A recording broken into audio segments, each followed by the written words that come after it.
ഇടത് സഹയാത്രികനും സംവിധായകനുമായ പി.ടി. കുഞ്ഞുമുഹമ്മദിനെതിരായ ലൈംഗിക പീഡന പരാതിയിൽ എങ്ങുമെത്താതെ അന്വേഷണം. 2 മാസം പിന്നിട്ടിട്ടും നീതി ലഭിച്ചില്ലെന്നും കേസിൽ നിന്ന് പിന്മാറാൻ സമ്മർദ്ദമുണ്ടായതായും പരാതിക്കാരി. രാഷ്ട്രീയ സമ്മർദ്ദമാണ് ഇതിന് പിന്നിലെന്നാണ് ആരോപണം.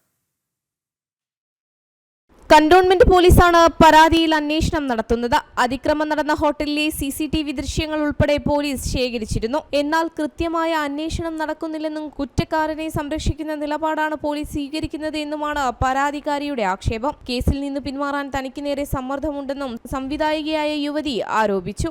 മുഖ്യമന്ത്രിക്ക് നൽകിയ പരാതി പോലും 2 ആഴ്ചയ്ക്ക് ശേഷം മാത്രമായിരുന്നു പോലീസിന് കൈമാറിയത്. മാധ്യമ വാർത്തകൾ വന്നതിനു ശേഷമാണ് FIR പോലും രജിസ്റ്റർ ചെയ്തത്. എന്നാൽ അപമര്യാദയായി പെരുമാറിയിട്ടില്ലെന്നും മാപ്പ് പറയാൻ തയ്യാറാണെന്നുമായിരുന്നു കുഞ്ഞുമുഹമ്മദിന്റെ വാദം. കോടതി കുഞ്ഞുമുഹമ്മദിന് മുൻകൂർ ജാമ്യവും അനുവദിച്ചിരുന്നു. അന്വേഷണ പുരോഗതിയിലും വ്യക്തതയില്ല.